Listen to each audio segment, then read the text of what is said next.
Hi, and welcome to our special second episode of Engine Day. So much goodness, we had to stretch it out to another episode.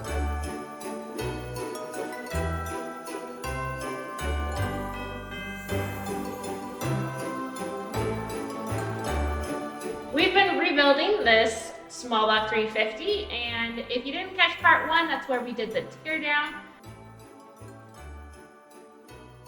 In this episode, we will be rebuilding it with all of our extra good tips. Yeah, so keep watching. Watch us put this thing together. We've got some helpful hints and tricks and tips, as well as an update on our F100 project that we've been working on, because it's Engine Day for him too. Yeah. Engine Day. So thank you guys all so much for watching along with us this year as we've gone about the F100 build and other car restoration projects. We hope whatever you're working on in your garage is extra good as well. On Engine Day.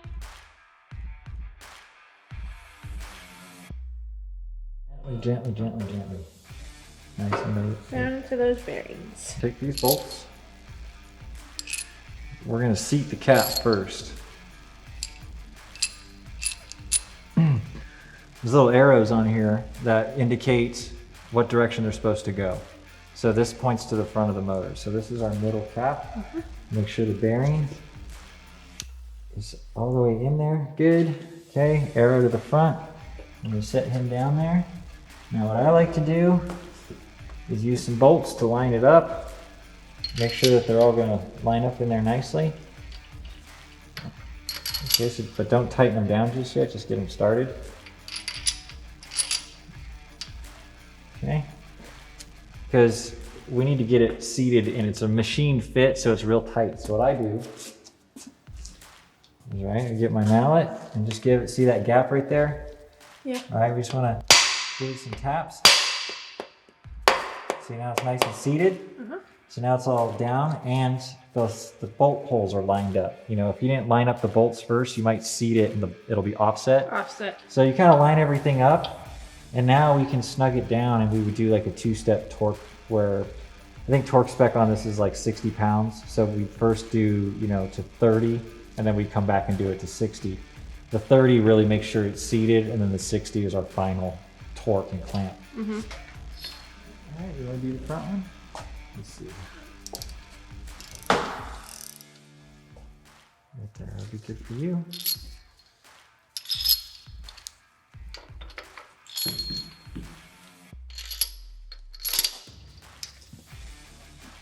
Make sure I got my reading seal. There. Better.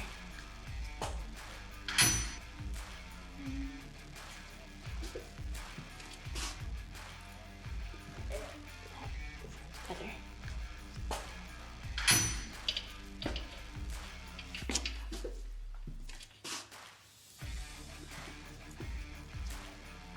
Rear main seal, did you put that in? Yep, rear main seal right there. See how I got it sticking out a little bit? Down in the block, it's actually sucked in a little bit. The idea is that you don't want the seal to be overlapping where the main cap does, less likelihood of an oil leak. So by offsetting that a little bit, we're hopefully gonna avoid any rear main seal leaks through those gaps. So that's why I have that kind of offset a little bit. So you can see it sticking up right there a little. So we're gonna put this guy on there. Get him as lined up as we can. These guys started. Ideally, we go through with a torque wrench, and we follow a process where we torque each bolt in a stepped way, and we start at the inside and work your way out. I'm not going to do that though. I'm just going to slap this together because I'm just kind of storing it until I actually rebuild this. So we're just going to jam this together. So don't comment all like, why didn't you torque it? You did all of them? Yep. All those on one? All right. So that's good. Next up, pistons. Yeah, so we're gonna start. We wanna get the cylinder we're working on. We want the journal to be at bottom dead center of that particular cylinder. That's gonna be right there. That's cylinder number 1. Sorry, when you say journal, what does that mean? This piece right here, the journal is what the rods connect to. So this is our rod journal. And then where the main caps bolt, that's what we call our main journal. Now it was kind of machine surface. So those are what we're talking about journals. So you said you want the journal at where?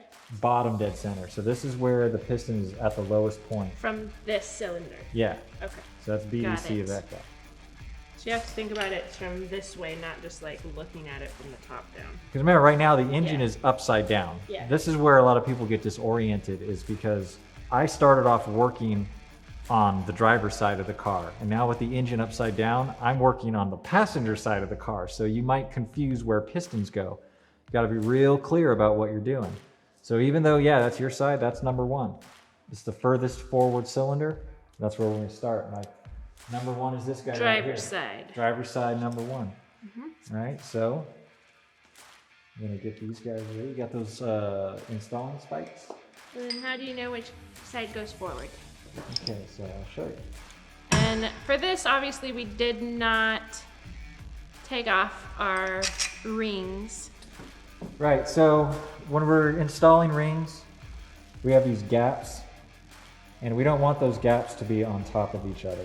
If the gaps are like that, we're gonna get combustion gases that just right through. So we like to index them. So I'm gonna index one gap on the skirt, right on that skirt, and I'm gonna put the other gap over on this skirt. I like to gap them 180 from each other. So you see that gap, and you see the bottom one. And gaps on the skirts. Oil rings too, you want the gaps on the rings to be all offset. The idea being that as combustion gases try to escape past the piston, we've created a path of resistance to where we can capture that energy rather than have it disappear past and be lost energy. So I got my rings gapped where I want them. And I go ahead and put those spikes on. I'm going to answer another question here. Which side goes to the front? Yeah. So this particular engine has a few factory marks. This dot on the top of the piston indicates that it needs to face towards the front of the engine. So when we put this up, we need to make sure that that dot is facing that direction. Then these dots right here on the connecting rod indicate that they should be facing towards the counterweight of the crankshaft. If you see, right in here, there's a bevel cut on this side of the rod, but on this side it's not as big. And the reason is this bevel cut makes room. See how it transitions? It's a curve from where it goes from the radius into the counterweight. That metal is curved. That's what's called the fillet on the crankshaft. And that fillet needs to have some space. And so that's what that cut is for, is to go over that without it binding. If you put this piston in backwards, it'll jam up on that and it'll seize. So these dots are telling you that they need to be towards the fillet. On cylinders 1, 3, 5, and 7, the dot on the piston and the dot on the fillet are going to face the same direction because they face that way. But if you look at cylinder number 2, you'll see the dot on the piston is facing forward, but the fillets are facing this direction because this piston is going to go over here on this side of the crank. So we need to have those dots towards the fillet. Big mistake putting them in backwards, right? So not only same location, but same orientation too. So on the rods, the dots will go towards the outside where the fillets are. Yes. On the piston heads, all of these dots will face forward. Yes, exactly.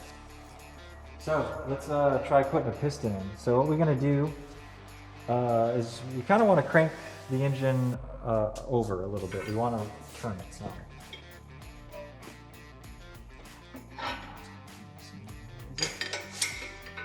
Flat, like that. Tough. Yeah, get this guy in here. Keep rolling. All right. So we're gonna put the piston in. You can see down there the journal is at bottom. It's all the way down and it's centered on the cylinder. So BDC.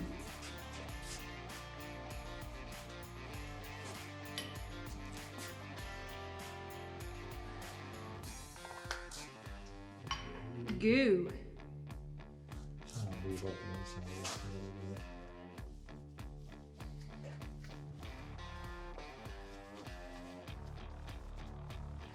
So this is our ring installer. This is going to help us get the piston to slide into the cylinder. Does it? So see how these rings are springing? I can squeeze them. Well, when this is installed in the cylinder, that ring gets squeezed to where it's almost end to end. And in order to get this into the cylinder, we need a way to, as it drops down, it's going to squeeze so those rings can go inside the hole. Then they'll expand out and fit against the cylinder. This tool, if you look, is tapered. Oh. So look at the top edge, how thin the top edge is versus how fat the bottom edge is. I see. So as you shove it down, it's gonna pop it in. Because So, last time I built an engine, I had that thing that wraps around the rings like a plier. yeah, that's like a universal one where they're real hard to use This because seems a lot easier. you get greasy and you can't hold the pliers. This is super easy. So here what we're gonna do, I got my rings, I got my gap, make sure my gap's good, make sure my arrow's pointing the right way. Everything looks good. Going on one. Yep, this is cylinder number 1. I'm gonna drop this guy in, okay? And then the tricky part is getting it to seat in. So you just kind of wiggle it, okay, right? And see how easily that went in? Yeah. All right, so now here's the fun part. Well, you gotta be brave. Okay, we're gonna drop this guy in nice and easy. We don't wanna damage the cylinder walls or the journals. We wanna get him in, all right? Then we're gonna get the skirt to drop down. All right, nice and easy. Now it's real important that the tool be all the way seated against the engine, because if a ring comes out underneath, it'll pop out, it'll stop everything on the surface, and the piston will stop dead in its tracks. We want this guy to get stuck down in there. So you don't want to peck at it. You want to just give it one good hit and it'll go right in. So we get it lined up as best we can. Yeah. Take your mallet. All right. What happens if the journal's not all perfectly aligned with it? We'll get it figured out when we get down there. All right, so we're gonna go like this, and then we just give it a good hit. Uh-oh, what happened here?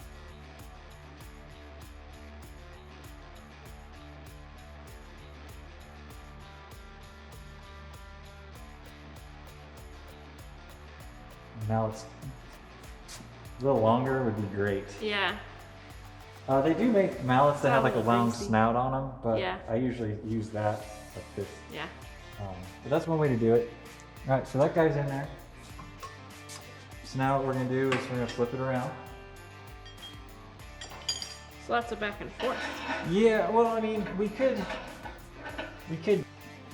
Now we just make sure that, you know, give him a little bop from underneath to make sure he's all seated properly. Okay. Cool. So he looks good right now. You can see, if you look in here from the top, you can see that cutout for the chamfer right there and right there, over there, how they make room.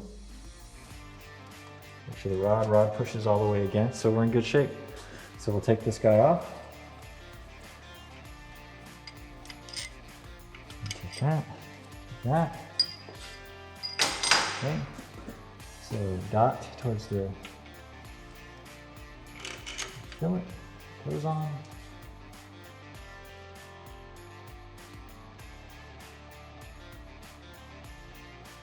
They do make mallets that have like a long snout on them, but Yeah. I usually use that like this. Yeah. But that's one way to do it. All right, so that guy's in there. So now what we're gonna do is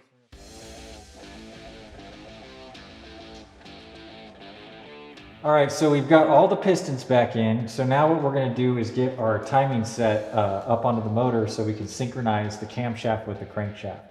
Now I've already positioned my timing mark on the crank, which is this little dot. I've got him facing straight up, right? You'll notice the keyway is actually going right down the middle of number 1. The keyway does not indicate TDC, this little dot does. So I have him lined up right down the middle of the engine. Now what I'm gonna do is I'm gonna take the chain off the gear. I don't need him just yet, but I do wanna use this gear. I'm gonna go ahead and put him on. I'm just gonna use one bolt to hold it in place. So now what I can do is I can use the gear to position the camshaft to where those marks are lined up exactly on top of each other, dot to dot. Now that I've got the cam situated, right, what I can do now is I can put the chain on. So I'm going to take that bolt back out, take this guy off.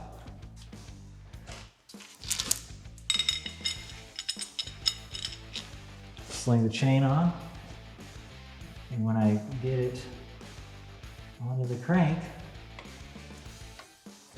there you go. That's how you put a timing chain on and line up your timing marks the first try. Now I just put the bolts in and torque it to spec.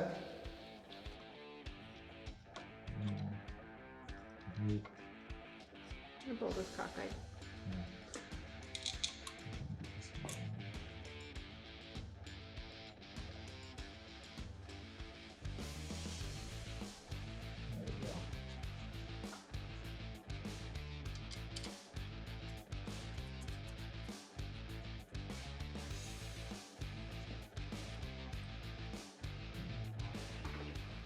So right now the engine is actually at top dead center on the exhaust stroke.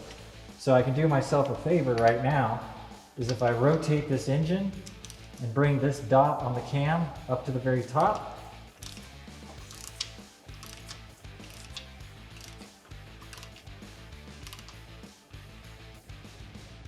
Right about there or so. Now my engine is set up at top dead center on compression stroke. So when I go to stab my distributor, it's all ready to go. I don't have to get the engine in the right position. I can go ahead and build it, install distributor, and this thing will pop right off because the cam is already positioned on the right stroke on the right cylinder. Beauty. So there you go. When the dots are straight up, boom, boom, like that, TDC compression. When you're dot to dot, TDC exhaust.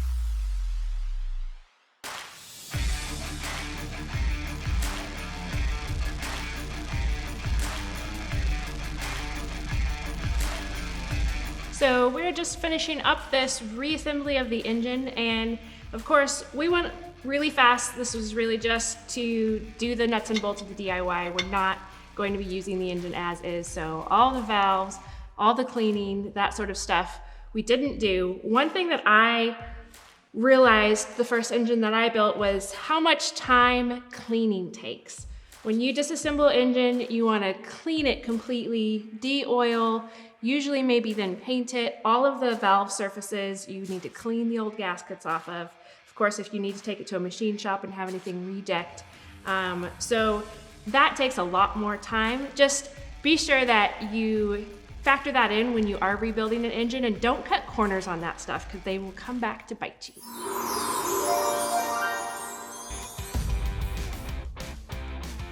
So, probably see behind me that we've got my chassis empty, ready for an engine. We've pretty much done everything up to this point. Brakes, suspension, steering, it's all ready to go. So right now I need an engine to put into the chassis. Luckily, I happen to have an engine right here ready to go. So we're gonna go ahead and roll the chassis underneath this here motor and get these two mated together and get some other parts put in. We're gonna have ourselves a good time. Engine day! Engine babies! Engine day!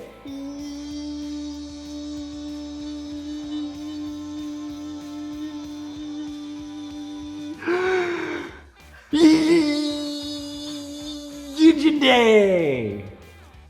Engine day.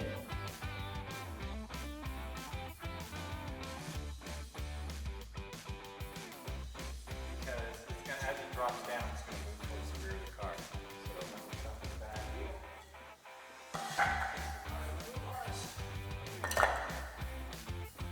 This point forward will move.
Engine day. Look at that, it's in. It's got it bolted up, it's good to go.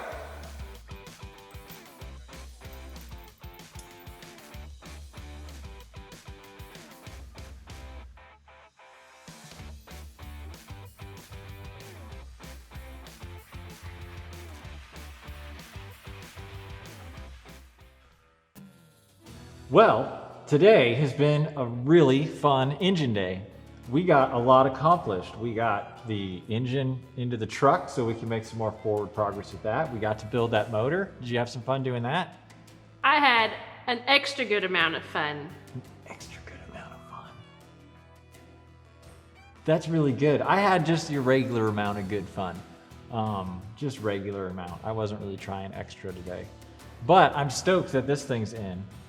I'm stoked we got to refresh how to build motors with you. That was a lot of fun.